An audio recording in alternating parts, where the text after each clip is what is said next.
Ladies and gentlemen, welcome to the fourth dialogue of the Climate Hero series. My name is Salsa and I will be your MC for tonight. This program is brought to you by Foreign Policy Community of Indonesia, the largest foreign policy group in the country and Southeast Asia, with the support of the United States Embassy and also the United States Department of State. Today, I'm pleased to welcome more than 1,000 participants from across Indonesia and also abroad, tuning in to our channels, not only from this YouTube in Zoom, but also through our several live streams from YouTube. On behalf of FPCI, we would like to thank our university partners, our chapters partners, our community partners, and also to our media partners for supporting this event. Our fourth session brought the topic of what's next in the international climate diplomacy, a very interesting topic with our incredible speakers that are joining us tonight. We have Bapak Rahmat Witoelar, Presidential Special Envoy for Climate Change for COP11 until COP22 and former Minister of Environment. He was also awarded the Medal of Honor from Turkmenistan, among others. We also have Ibu Alice Hill from the US, who is the Special Assistant to President Obama, Senior Director of Resilience Policy at National Security Council in DC. She just released her new book, The Fight for Climate After COVID-19. Ladies and gentlemen, I know everyone is excited to jump into the discussions, but before then, I will be announcing a few housekeeping rules for everyone in the Zoom room to pay attention to. Make sure to mute your audio when not speaking. Your camera must be turned on. Please make sure to rename your handle with your institution's name as well. Please maintain decorum in the chat box. We encourage cordial discussion and interactions with other attendees. Failure to comply with the session rules will result in removal from the Zoom meeting room. You will not be able to re-enter the Zoom. Feel free to join the rest of the session through the YouTube live stream. You can ask your questions by submitting it through the chat box and we will deliver it to the speakers. Most importantly, stay tuned until the end of the session to confirm your attendance and receive your e-certificate. We will distribute attendance form nearing the end of the session. We provide live interpretation from English to Bahasa Indonesia. If you are joining from Zoom, you can click on the bottom right of your screen for language options. Kami menyediakan penerjemah dari Bahasa Inggris ke Bahasa Indonesia. Bagi para peserta yang ingin mendengarkan dengan audio bahasa Indonesia, bisa memilih klik interpretation di layar bagian bawah kanan dan mute original audio. Untuk penonton yang bergabung melalui YouTube, kami menyediakan dua YouTube link di chat room dan description box untuk siaran bahasa Inggris dan siaran dalam bahasa Indonesia. That is all for the housekeeping rules. Thank you, ladies and gentlemen. Our moderator for today's session is Adityani Putri, the Executive Director of Yayasan Indonesia Cerah. So ladies and gentlemen, let us begin. Hence, I'll give the floor to Mbak Ditri. Silakan Mbak Ditri. Thank you so much, Salsabila. A very good evening to all of you watching if you're in Indonesia. My name is Adityani Putri, but I go by the nick Ditri. Very, very honored to be moderating this session tonight. Let me first greet the speakers. A very good evening, Professor Rahmat. Hi. And a very good morning, Ibu Alice. I hope you are both well. I'm okay. Thank you. Good morning. Right. So now that we have COP26 behind us and we have the Glasgow Pact that has affirmed the target of keeping the average temperature rise to 1.5 degrees, right? Finally, that figure is being, built into the agreement. We've also achieved progress in many of the contentious but important aspects of the climate negotiation. And in many ways, the road to COP27 has already begun, right? So today we will be diving into that nexus between climate and foreign affairs. Climate diplomacy, how will it look like as we go into COP27, as we run out of time to avert the climate crisis, and what will be the defining issues and dynamics here? So I will now direct my first question to Professor Rahmat first. So Professor Rahmat, you have been at the front line of climate diplomacy for well over a decade, right? 13 COPs and counting, right? Back Yes. when I started as a reporter, I remembered when I was reporting on climate change and COP13, you were, of course, the environment minister back then, and you were also the architect of the Bali roadmap. Back then, the setup on the diplomatic stage was very different to today. Countries like Indonesia were not mandated to commit to emission cuts under the Kyoto Protocol. It was such a different concept back then. So, and these were the early days where emerging economies such as China, India, and Indonesia were asked to step forward and voluntarily commit to carbon emission cuts, right, for the collective goal of averting the climate crisis. Fast forward 14 years later, we have the Glasgow Pact, which is an extension of the Paris Agreement, and that is set up so differently to the Kyoto Protocol, right? It is a bottom-up architecture rather than a top-down targets and timetable. Could you perhaps reflect on this evolution of 14 years of climate diplomacy? Is this a change into the right direction? Is this going to help us avert the climate crisis? As you know, we are running out of time. And where do you see this heading for COP27? Okay, thank you for addressing those questions. And I'd like to start to express my appreciation for the FPCI and all the participants here. I heard that I cannot see the 1,000 people around here, but enough that impresses me that we are very interested in looking for solutions to climate change. Well, addressing your question, I think we have made considerable groundbreakings. But if I remember, when we were in Bali, there were very basic questions that has to be answered. And I happened to be the president of the COP at that time, and we had trouble with the United States delegations, at least not you, but your predecessor, and it held up the conference room until almost 2 days. Yes, it is a different architecture because during that time, the new developing nations have not been imposed any obligations that time, which was, I think, in hindsight, as a mistake. We should have everyone on board. It only happens in 21 COP Paris when we realized that it was a bit late.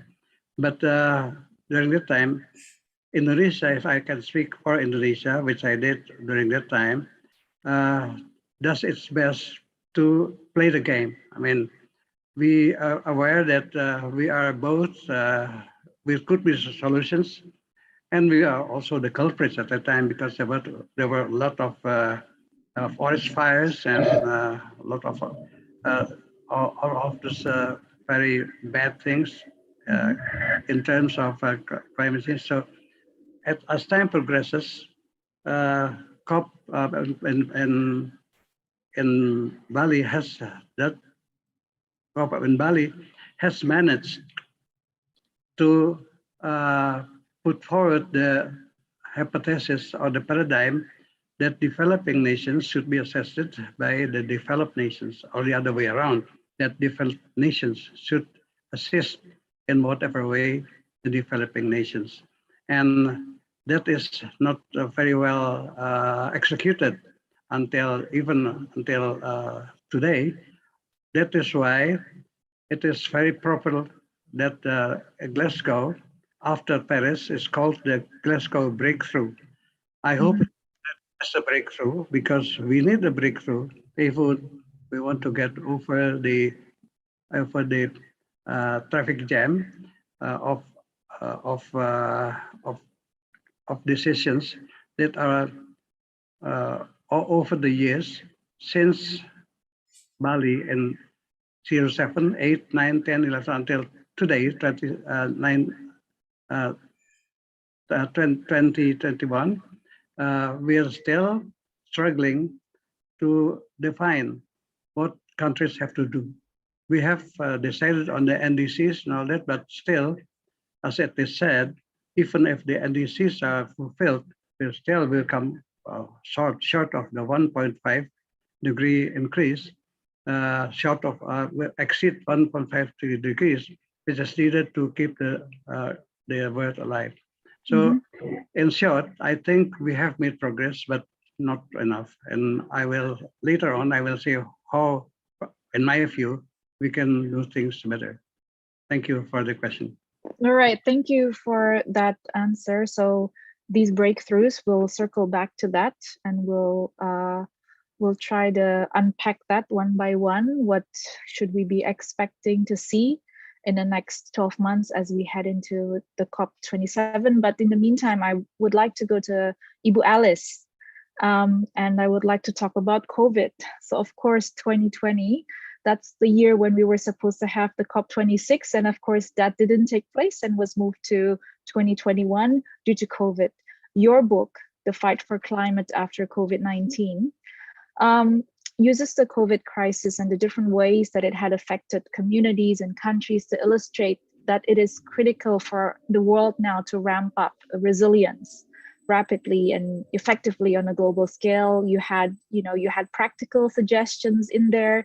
You argued that because the pandemic exposed the weakness and vulnerabilities of every state, essentially every country.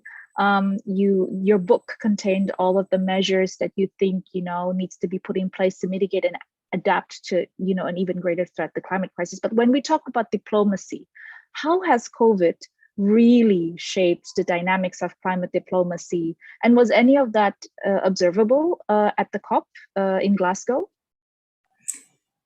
Well, thank you so much for having me here today. It's really my honor and pleasure to be able to join you. That's an excellent question.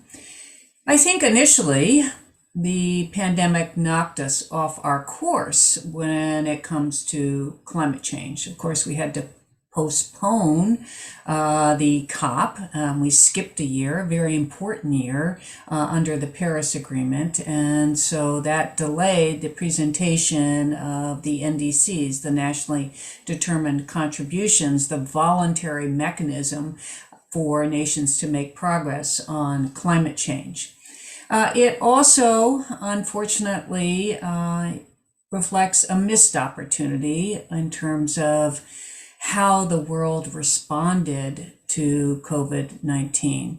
As nations struggled to take care of their populations, as the shutdowns of economies occurred, as disease spread across borders, ignoring all of these carefully crafted borders that humans have constructed, we didn't see a turn to a green recovery, unfortunately. We saw a turn to a brown recovery, more support to fossil fuel industries than our hope, which is to turn towards supporting greener paths forward, particularly for energy. So in the immediate aftermath, we continued to do what we do, and we supported overall fossil fuel industries. But as nations began to understand and be better adept at dealing with the pandemic,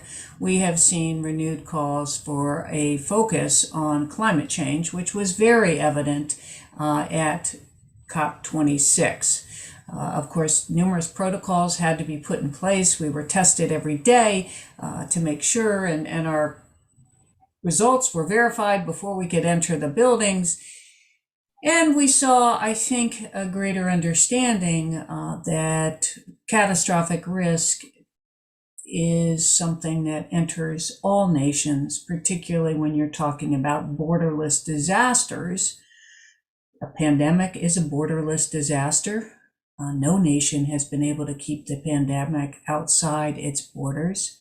And climate change is a borderless disaster. It's a series of borderless disasters, whether it's flooding, drought, heat waves, wildfires, or other cascading impacts. And nations have realized that they can't keep those impacts outside. So at COP26, I certainly sensed a renewed interest in trying to make progress. You'll recall as the world hurtled towards COP26, a lot of the media pundits were saying it won't be particularly meaningful, that it's doomed to failure already. We saw even President Boris Johnson, who from the United Kingdom, who was hosting the event, as well as Alok Sharma, who was the UK president of the event, backpedaling expectations, lowering expectations for that event. There was a quote of the representative from the United States, Special Envoy John Kerry. He was also apparently trying to dampen enthusiasm for how much COP26 would achieve. But coming out, I think there is a general sense that COP26 achieved more than expected. It also achieved it in ways that were less familiar than other COP26, particularly the side agreements that were reached on methane, deforestation, and the 450 or more financial institutions pledging to become net zero by 2050. So there was a significant body of work. It was a breakthrough. I think the question is well taken, will it be enough? That is the question that will haunt all of us in the immediate future, whether we can avert this or not. And so COVID, in your view, has certainly not only enhanced understanding of, what a disaster of a bigger scale could look like, and how it could deeply affect and have that multiplier effect on not only the economy but also politics and societies at such a magnified scale, which would be the climate crisis.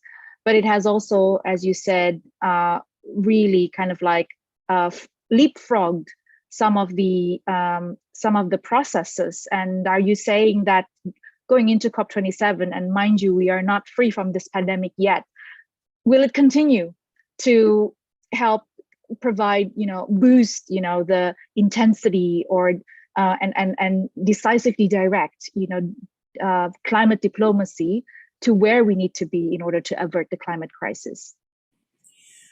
Well, I can say it has caused a sea change here in my country. Climate change is at the forefront in a way it has never been before. I do credit President Biden for bringing it back and making sure that it's part of his agenda at every step. So the media coverage is different, the political discussion is different, and the discussion among ordinary Americans is different, partially because Americans can look outside their window and see climate change in action almost every day. We've had the worst series, and we're not finished the year yet, of disasters costing over $1 billion each this year, and the very worst was last year. So we've been hard hit by climate-fueled extremes, and I think that has also elevated the discussion even in the midst of the pandemic. We are all globally hurtling towards a very hot future. Can we pull back in time? That remains to be the question. It's a very politically difficult dynamic. Yes, certainly. So the US is not alone in already experiencing all of these climate impacts. Indonesia is also has been beset not only by the pandemic.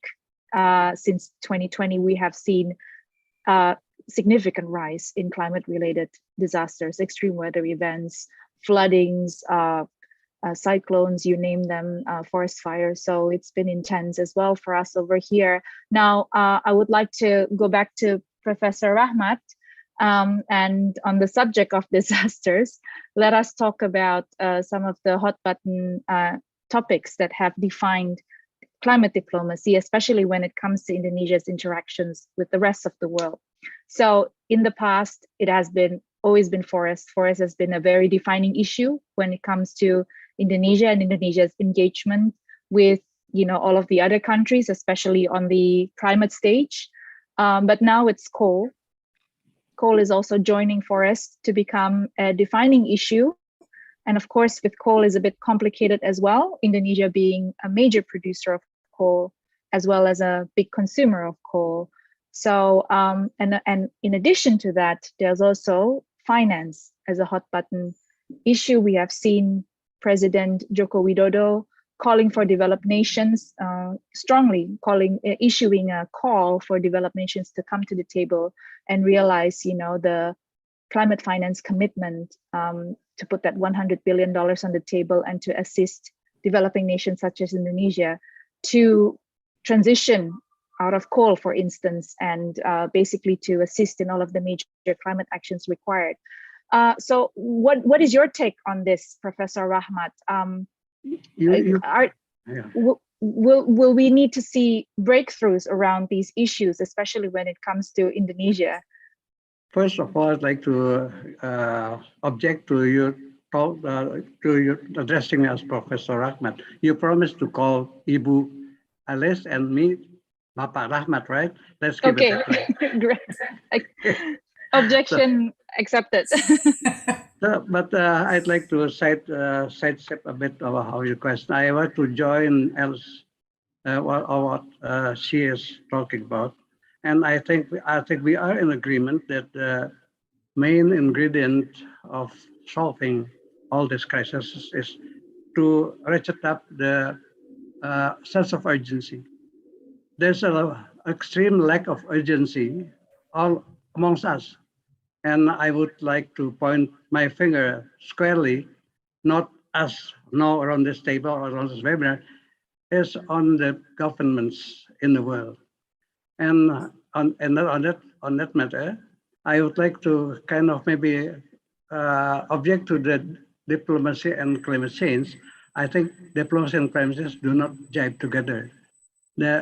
We cannot talk to the climate. We cannot talk to the day it goes on. We have to submit ourselves to anything that the weather or the climate happens to us.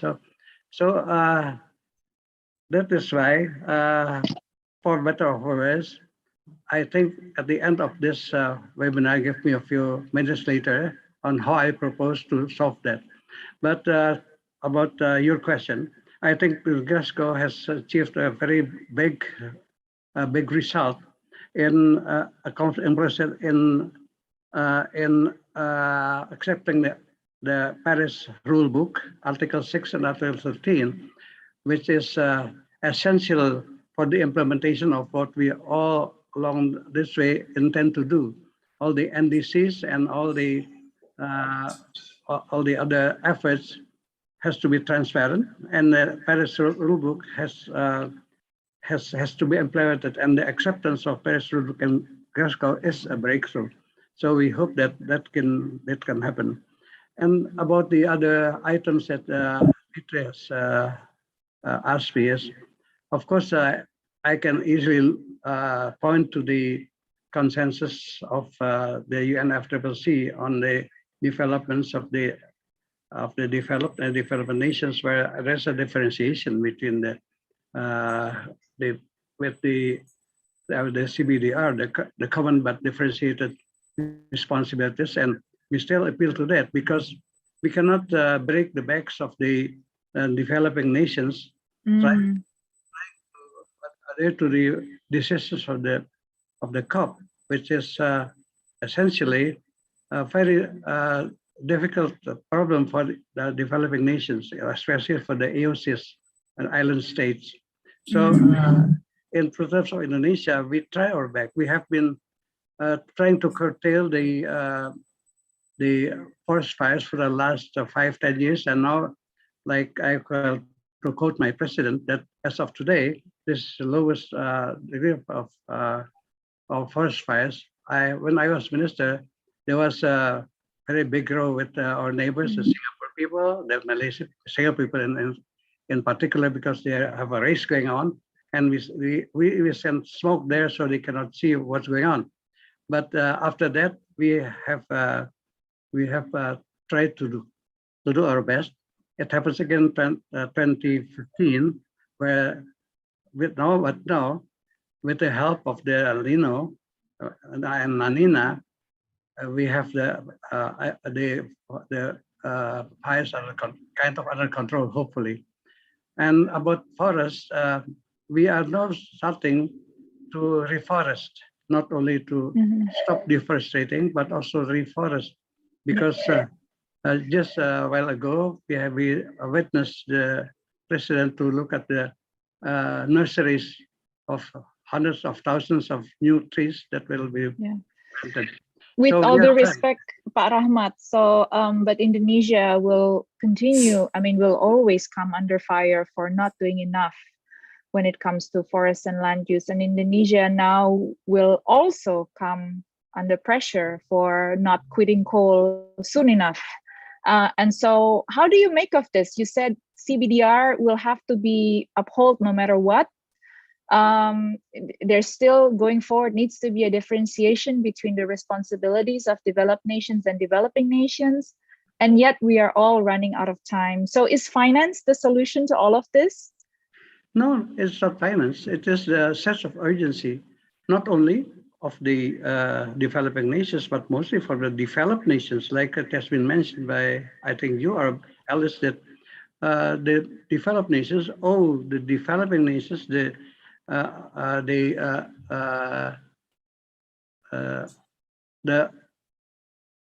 money allocated to the adaptation funds, which is not being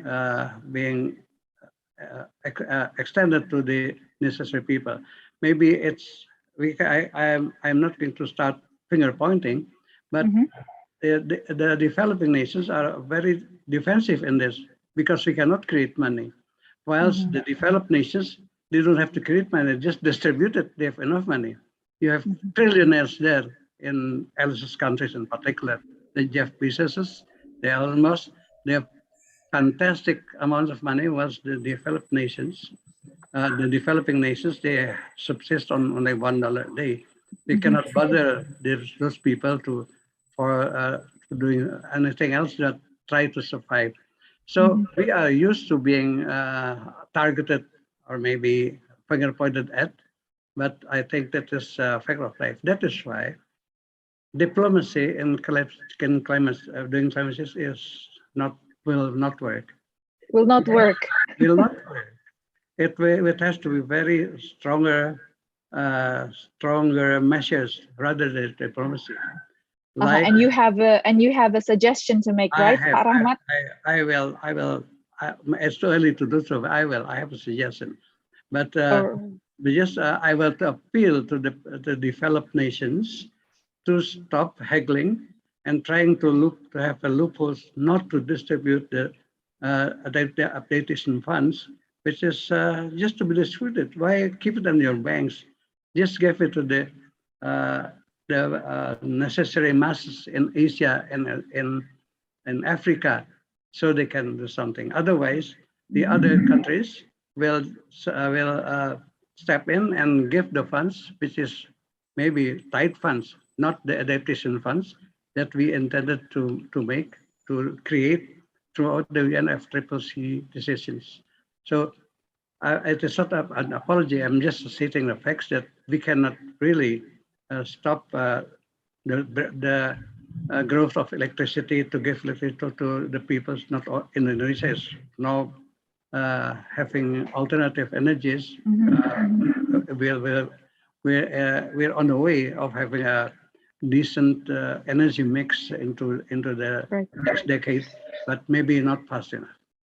So finance will continue to be a defining issue when it comes to climate diplomacy, especially between the two major blocks, developed nations and the rest of the world, I suppose. So now on that subject, we will circle back to that, Pak Rahmat, but let me go to Ibu Alice, because on a very similar note, we had one major breakthrough announced during the COP26 that aim at resolving some of these tensions between, as I said, the two blocks, developed nations and emerging economies, plus the rest of the world. And this, in a way, this pact isn't new to some, but has stunned others. It's the US-China Joint Glasgow Declaration on Enhancing Climate Action. So for you, this is not new. In 2014, there was also a US-China cooperation wherein officials under the Obama administration and Xi Jinping helped lay the basis of the Paris Agreement, right? But this new cooperation, how will it define climate diplomacy going forward? Will it completely eliminate all of the tensions not only between the two carbon superpowers, but also the blocks that they represent, the developed economies and the emerging economies, plus the rest of the world? And how would it play out, for example, in other diplomatic avenues like the G7 and the G20? Well, this is a major breakthrough, as you have mentioned, leading up to the Paris negotiations. Chinese diplomats and American diplomats engaged in shuttle diplomacy to try to find common ground. From the American perspective, I think the Americans thought they were working very hard to accomplish this. I'm sure the Chinese felt they were working hard too. So we saw a breakthrough in Paris, and then leading up to Glasgow, however, relations between the United States and China worsened. Very tense relationships. You might have seen a news clip of negotiators from the United States trying to work on climate change and Chinese diplomats responding, "We don't want to separate that issue. We want to treat all of our challenges that we have between us together. We don't want to separate out climate change." Unbeknownst to most of the world, however, Special Envoy John Kerry and his counterpart from China were engaging in deep discussions about how these two nations that are critical to the world's progress on climate change would work together. And we saw this joint declaration essentially saying we will put aside our differences on other issues, and there are many differences. And they're escalating differences, but put those aside so that we can work on climate together. I think that's a significant recognition that climate is different than many of the concerns we've seen. It brings permanent change. It is accelerating. It is already damaging the planet, and the window for action is closing rapidly. So this declaration signaled that the United States and China would redouble their efforts to work together to solve this climate crisis. Will it deliver on these results? That remains to be seen. I think there is a great deal of pressure on what happens in Cairo next year, where importantly, nations agreed to come back and share their progress. Going into Glasgow, nations had said, well, maybe we'll come back in 5 years, or some even said 10 years. But they've said we're coming back next year. And that will put pressure indeed on the United States and on China to figure out, as the two largest emitters and the United States, historically the largest emitter overall, how they will bring more to the table to reduce the threat. Mm-hmm. Thank you, Ibu Alice. So while we are on that subject, there was a question from the audience from Tanjing Yu from Singapore University of Social Sciences as to whether especially this cooperation could result in China and the US leading by example, for example, coming up on a practical level with leading by example on strategies to cut down carbon emissions that results out of this cooperation. Is that something that we might see in the foreseeable future, especially leading up to Cairo, on a more practical level, of course? Well, there's certainly a lot of opportunity to share best practices. We have a dearth of, particularly in the adaptation area, of sharing of ideas that work. And for example, in China, they have run the Sponge Initiative, the Sponge City Initiative, to help contain the flooding problems. And it started with just a handful of cities saying that within just a few years, they would have to reduce 70% of their runoff, because we're seeing what we call here in the United States rain bombs. So much rain falls at once that the cities aren't well suited to drain that water, and there's flooding. China has done some remarkable work. It does have strong central planning to contain and learn from each other how to deal with the increasing flood risk. That's an opportunity to share information that's learned in those cities, not only within China, but across the world. So we would hope that there would be more sharing of ideas, because frankly, no society yet has confronted the problem of having a city built to the assumption that the weather or weather extremes will be to a maximum of this level, but now we're seeing a maximum of this level. And we'll probably see more. So great opportunity for sharing. I don't think we can expect there won't be competition. There is deep competition between these two nations ask already. about it. So there's opportunity to work together, but we are competitive militarily, competitive economically, competitive in terms of our worldview of democracy versus autocracy.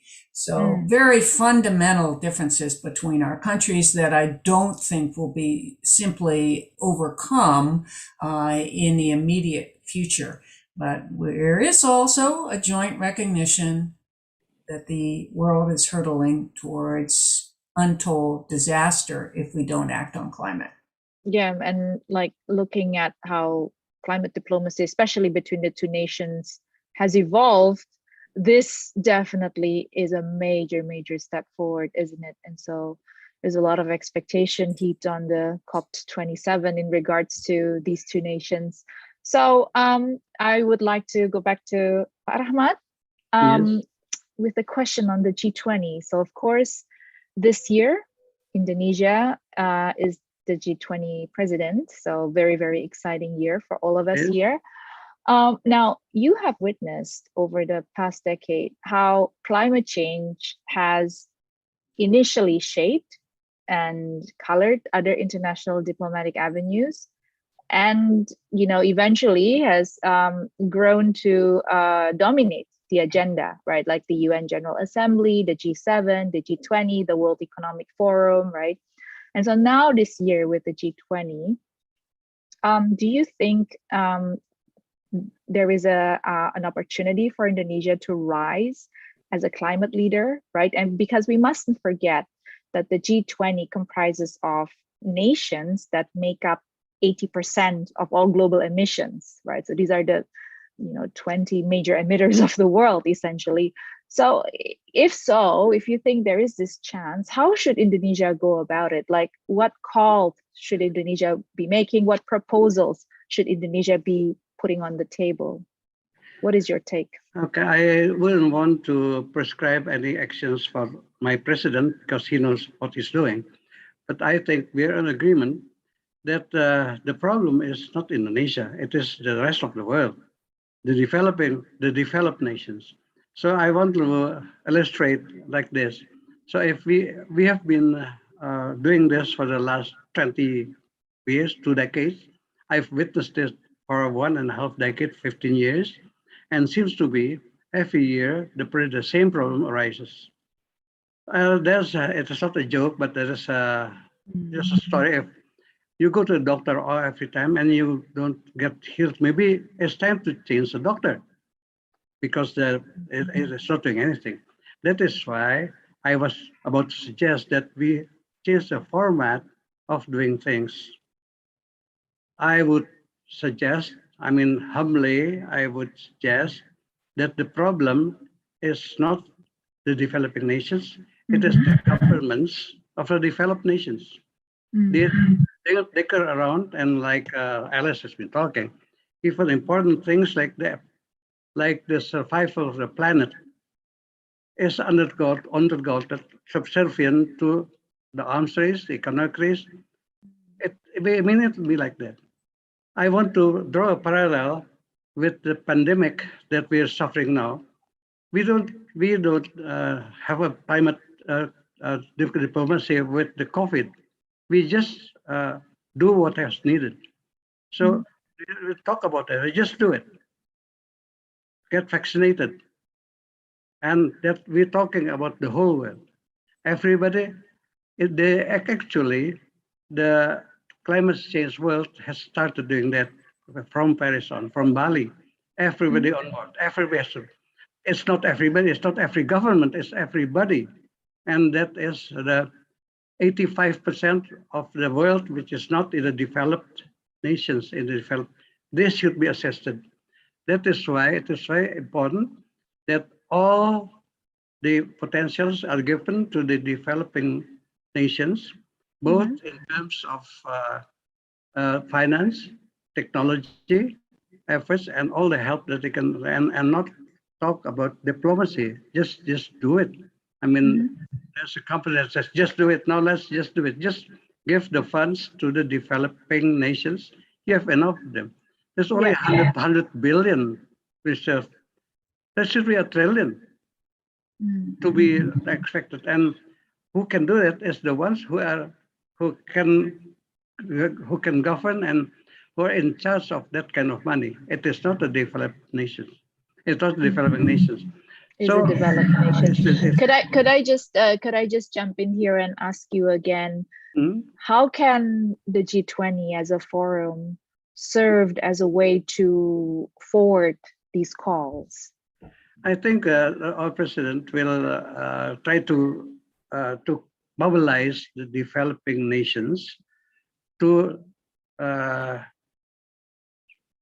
push the effort that both assistance in terms of technology as well as finance be given as soon as possible from the developed nations who will represent the G20, because they are there and the whole world will be watching. I want to see whether developed nations will have a really radical move to disburse the money that they hold in their coffers.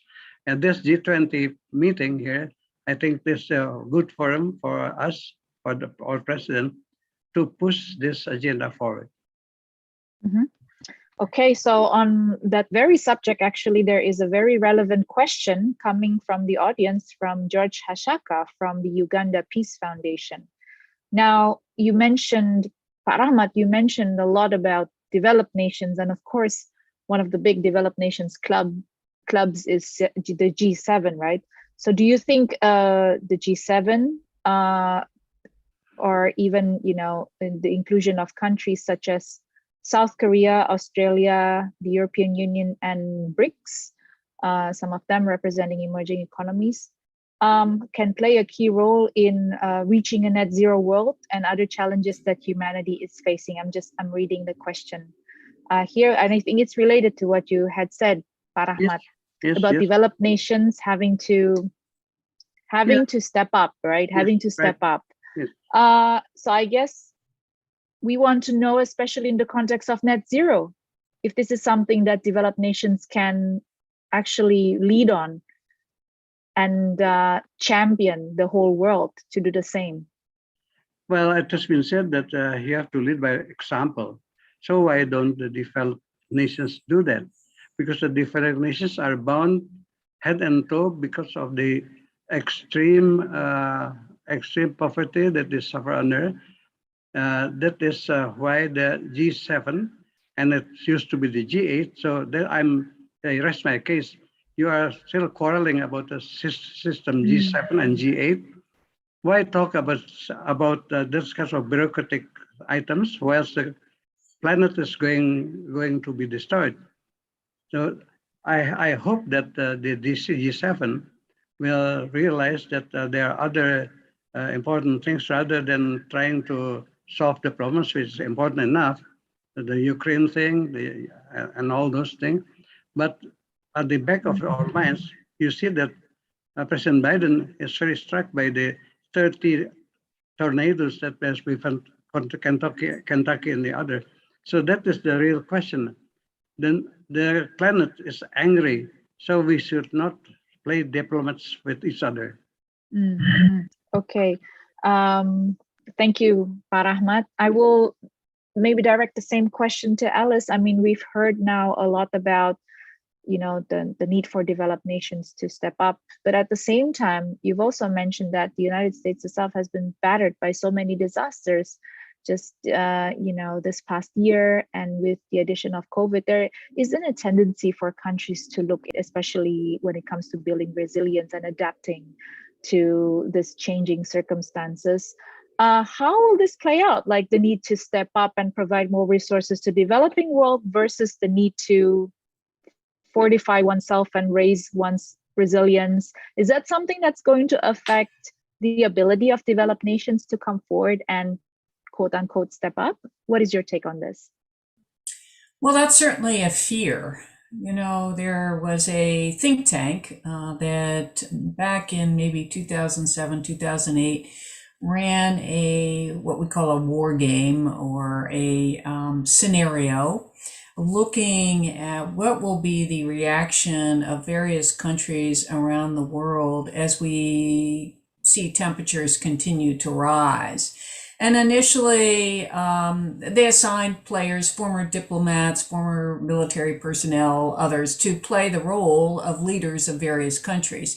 And initially, through the game, in the early years, there was cooperation, there was assistance to the developing world.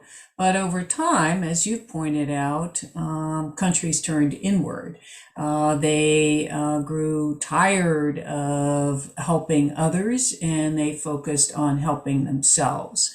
That is the fear here, is that as conditions worsen, there may be a tendency to not consider what's happening in the rest of the world. That would be, in my view, a mistake and very short-sighted. And you can look at what's happening here in the United States. For an example, we have Central America, we have the Northern Triangle, Honduras, Guatemala, and El Salvador. Those countries are particularly impacted by climate change and extreme weather events. They have suffered recently from drought, from back-to-back hurricanes, as well as significant threats to their agricultural production, and they are dependent on agriculture. They also have challenges with corruption and gang activity. What we've seen from those countries after back-to-back hurricanes is thousands of people on the move to the United States. And that if people cannot thrive where they are, we will see unprecedented levels of migration. Many believe we're already underway in terms of seeing that. And certainly we have seen in the United States an unprecedented level of migrants from those three countries. So as the pressures increase, it is in the interest of everyone for global stability to help people thrive at home. Most people don't want to move. They move because I term them survival migrants. They're desperate. So we need to invest globally in helping everyone survive these worsening impacts. Right. So then the final question is this, and I will also ask this to Pak Rahmat later.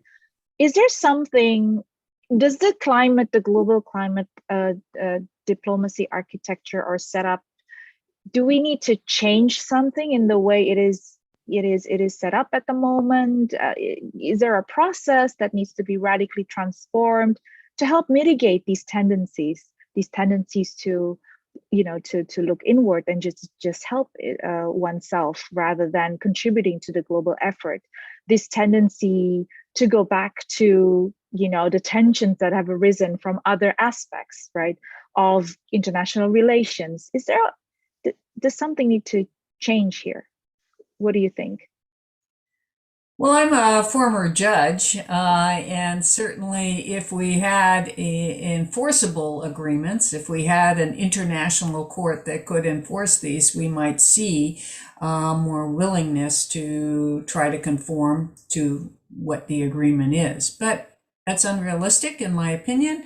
in the world, nations are not going to submit themselves, and we saw that with the Kyoto Protocol. The United States wouldn't submit to it. So we are left with a voluntary mechanism.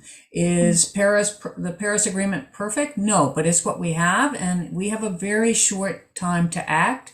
So it seems difficult to me to reformulate all of that agreement among 197 nations. Instead, my feeling is we should double down on those agreements as we come back quickly, as we are, to Cairo, and then use the world of public opinion, peer pressure, maybe using these forums of the G20, the G7 to put greater pressure and reach agreement among the biggest emitters to act quickly, both to provide finance for the transition of the developing world, but also finance for their adaptation needs as well.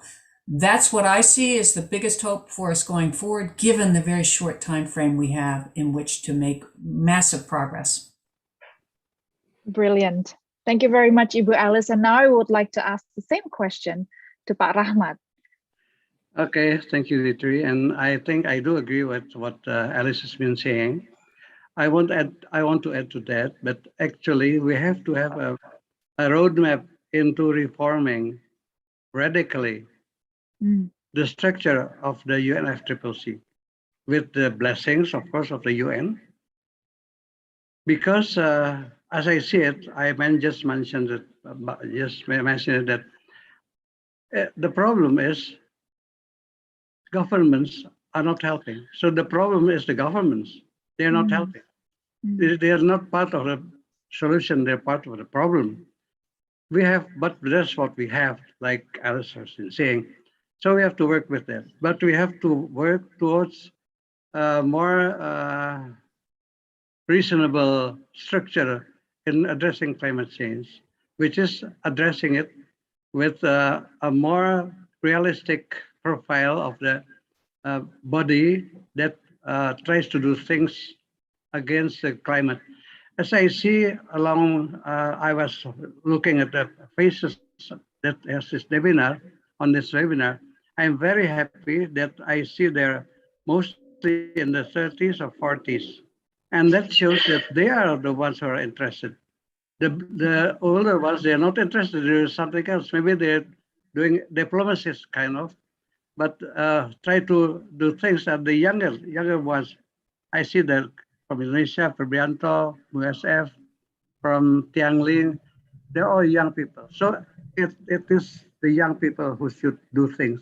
And I think the UN should institute a new format of doing things, including more NGOs, private companies, and young people. And probably maybe since the format is more gender balance, because usually in the UN, like anywhere else, it is only the men who do things. We're happy that now we have 50-50. I'm a man and Alice is a woman, so it's 50-50. But all across the like so a radical reform to the structure. And before that happens, we make the best of the Glasgow breakthrough and the Paris agreement. Okay, and thank you for your efforts here. Thank you very much, Pak Rahmat. So a radical reform to the UNFCCC structure. Perhaps if I interpret your suggestion, making it more participatory, more inclusive, to go beyond state actors, to That's well said. Embrace, everyone in the space capable of making change. That will be individuals, corporations, communities, NGOs as such. All right. Great suggestions there, and brilliant insight. This has been a wonderful session. I would like to apologize for not being able to read out all of your questions because there's been have been many questions in the chat box, but of course we don't have, we can spend 2 days and 2 nights just talking about this. We only have very limited time, and we believe that in the span of 1 hour we've gained so much insight, so much inspiration that informs us where climate diplomacy should be heading next in order for all of us to be able to avert the climate crisis, because as we all know, time is running out, time is running up, and the window of action is rapidly closing, as was mentioned here. I would like to thank everyone for your participation, and I would like to especially thank the speakers, the climate heroes that have made themselves available to be with us here tonight. Pak Rahmat, thank you very much. Ibu Alice, thank you very much. And let us hope for the best as we go into the new year and the road leading up to COP27. Let us hope we can make more progress and we can be where we need to be in order to avert this climate crisis. So I would now like to hand back to the moderator, Salsabila, to close the event. Thank you, Mbak Ditri. Once again, we'd like to thank Pak Rahmat Witoelar and Ibu Alice Hill for such a passionate and substantial dialogue, I would say. I believe the participants that are tuning in today have gained new incredible insights from you on this topic. Ladies and gentlemen, that was the 4th session of the Climate Heroes Dialogue on what's next for international climate diplomacy. We hope that you enjoyed the session. We would also like to invite you to sign our climate petition as a form of support for climate action, which you can access via the link given by the committee through the chat box, change.org/darurat-iklim. Ladies and gentlemen, stay tuned to our next Climate Heroes Dialogue, where we will have more inspirational speakers participating. Stay tuned via our website, fpciclimate.org, or you can tune in to our Instagram at FPCIndo. Thank you, everyone, and bisa masukin deh. On our Dia masih di Climate sini. Dialogue. Thank you. Okay. Thank you.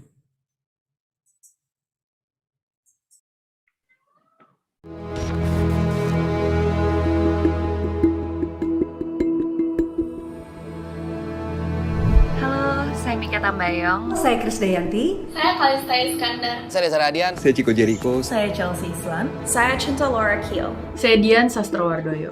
Saya Wulan Guritno. Saya Julia Stel. Saya Yoshi Sudarso. Saya sangat semangat menyongsong Indonesia Emas 100 tahunnya merdeka pada tahun 2045 nanti. Kita semua di Indonesia bermimpi dan menginginkan agar bisa mencapai tujuan Indonesia Emas di tahun 2045. Sungguh suatu capaian sejarah yang indah dan luar biasa dalam perjalanan bangsa kita. Nggak kebayang betapa hebatnya Indonesia Emas nanti. Insya Allah pada tahun 2045 saya akan mulai mewariskan Indonesia kepada putra-putri saya.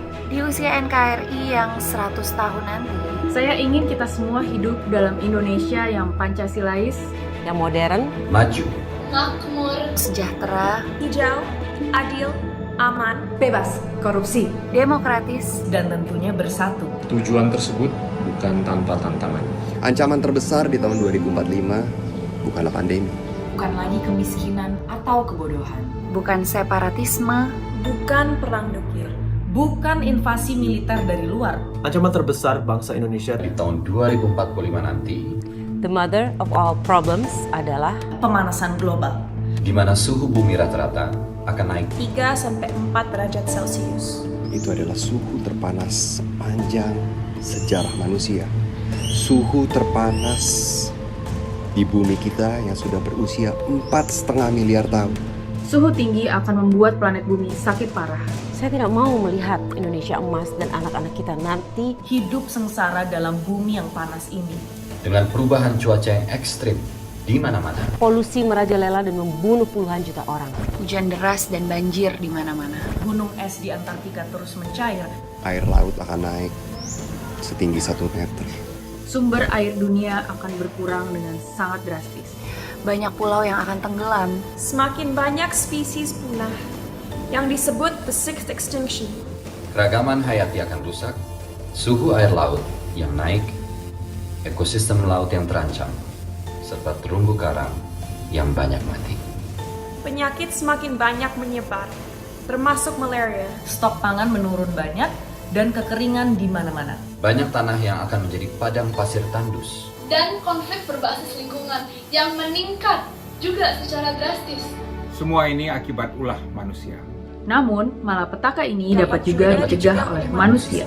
Karena itulah, ayo kita selamatkan Indonesia dari bumi panas. Mari kita mulai mengurangi emisi gas rumah kaca Indonesia. Ayo kita kurangi emisi gas rumah kaca 50% di tahun 2030. Dan kita kurangi terus sampai akhirnya kita bisa mencapai 0 emisi di tahun 2050. Ayo hijaukan ekonomi kita, jaga hutan kita. Jaga ekosistem laut kita. Kembangkan energi bersih dan kurangi segala emisi karbon dalam kehidupan kita. Sehingga Indonesia Emas 2045 akan hidup dalam bumi yang nyaman, sehat, dan bahagia.